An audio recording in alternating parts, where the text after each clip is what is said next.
I've spent thousands of hours playing Football Manager. I thought I'd seen everything football management games had to offer. Then I discovered a game where every club can be run by a real person, transfers happen in a live economy, and the world never resets. This is Soccerverse, and I'm about to find out if it's the future of football management, or just another ambitious idea.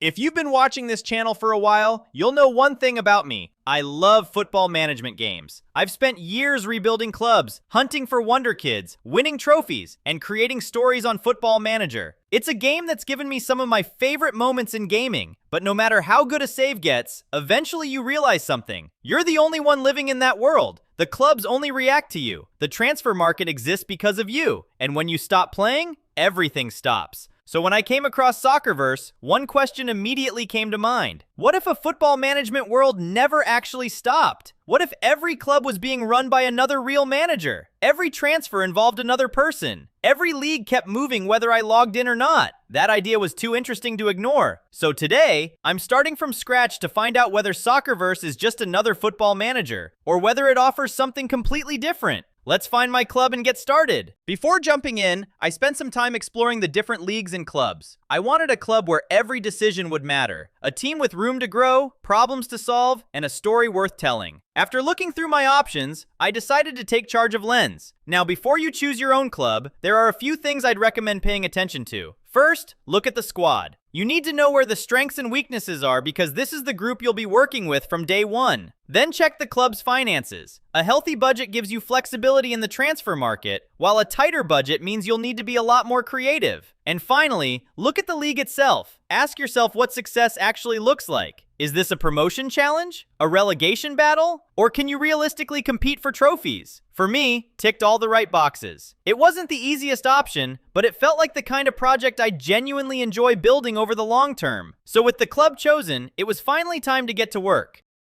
But before making my first signing or setting up my tactics, I needed to understand how this world actually operates. One thing I quickly realized is that Soccerverse doesn't revolve around your schedule. It has its own. The current season is actually coming to an end this June, with a brand new campaign kicking off in July. That means I'm joining at the perfect time to learn the ropes before everyone starts fresh. League matches are played every Wednesday and Saturday, while Cup and Continental games take place on Mondays. So every week, something is happening somewhere in the football world. And because each season lasts 6 months, every decision carries weight. You're not trying to finish a save in a weekend. You're building a club over time, alongside thousands of other managers. In a way, I think I've joined at the perfect time. The current season is wrapping up this June, which gives me a chance to understand the game, evaluate my squad, and make a plan. Then, when the new season begins in July, that's when the real journey starts.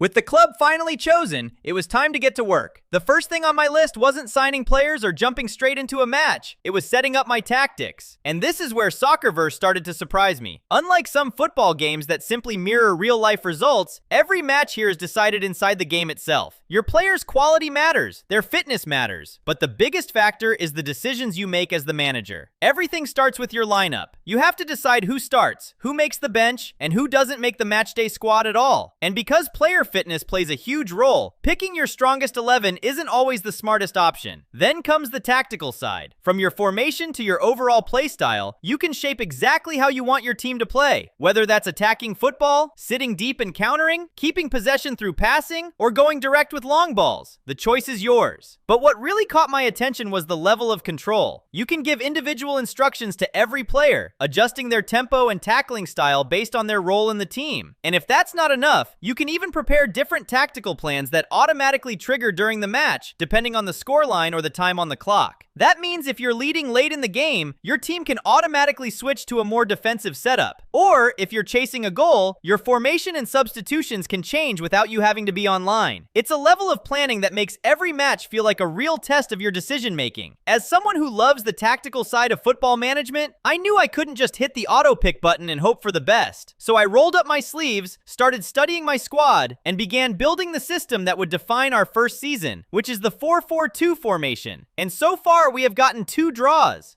Before making any big decisions, I wanted to get familiar with the homepage because this is where pretty much everything happens. At first, it looks like there's a lot going on, but once you spend a few minutes exploring, it all starts to make sense. The world map lets you explore clubs and leagues across the globe, making it easy to scout different competitions or see what's happening outside your own league. The transfer section is probably where I'll be spending most of my time. It's more than just a place to buy and sell players. It gives you access to transfer-listed players, free agents who are out of contract, players available for loan, and even a complete history of recent transfers across the game. For any manager looking to strengthen their squad or spot opportunities in the market, this quickly becomes one of the most important sections of Soccerverse. One thing I'm still wrapping my head around is influence, because it doesn't feel like a traditional football feature at all. It's more like you're building a position for yourself inside the entire football world. And the best way I can describe it right now is this. It almost feels like trading stocks, but instead of companies, you're investing in players and decisions to grow your influence inside the game. The more active you are in the ecosystem, the more weight you seem to build. And that starts to affect how you experience the world around you. It's not just about winning matches anymore. It feels like there's another layer underneath everything, where reputation, decisions, and involvement all matter just as much as results on the pitch. And I'll be honest, I haven't fully figured it out yet, but that's exactly what makes it interesting. Also, there's actually a shop inside the game where you can buy something called influence packs, which let you build ownership and presence across multiple clubs in the game. The packs are split into tiers: bronze, silver, gold, platinum, and diamond, based on club size. Each pack gives you influence in your main chosen club, but also spreads additional influence across several other rotating clubs. What makes it interesting is that you're not just supporting one team, you're gradually building influence across different parts of the football world at the same time. In some cases, your purchases can also directly contribute financially to clubs, meaning you're not just involved in the system as a manager, but also as part of its wider ecosystem. It's less like a normal in-game store, and more like a marketplace for football influence and ownership. Another part that really stood out to me is the job system, because becoming a manager here doesn't always work the way you'd expect. There are actually a few different paths into a club. In some cases, you can simply take over a team if it doesn't currently have an active manager. No influence, no voting, just step in and take control. But when a club is already managed, things get a lot more interesting. You can't just walk in and take over. Instead, you need to build support from within the club's community and trigger a vote to change the manager. That means influence starts to matter. The more presence and standing you have, the more seriously your voice is taken. And beyond that, there's also a job board where managers can be hired, apply for roles, or even post opportunities for others to take over clubs. So instead of a fixed career path, it feels more like a living job market inside football, where managers come and go, clubs change hands, and nothing stays static for long. It adds this layer of competition and politics that you don't usually see in traditional football management games. Because here, getting a club isn't just about results, it's about timing, influence, and knowing when an opportunity opens up. Before I wrap this up, there are two more things I want to quickly mention. The first is the guide section. If you're ever lost or unsure about how something works in Soccerverse, the guide basically has everything you need. It breaks down the systems, explains how the game works, and helps you understand the deeper mechanics without guessing your way through it. And honestly, for a game this big, you'll probably need it at some point. The second is the community. There's an official Discord where players, managers, and club owners actually interact, share updates, discuss transfers, and talk about what's happening across the football world in real time. And that's when it really hit me. This isn't just a game you play alone. It's a shared football universe where people are constantly shaping what happens next. But even after exploring all of this, I know I've barely scratched the surface. There's influence systems I haven't fully figured out yet, job politics I haven't experienced, and probably a lot of hidden depth I haven't even seen.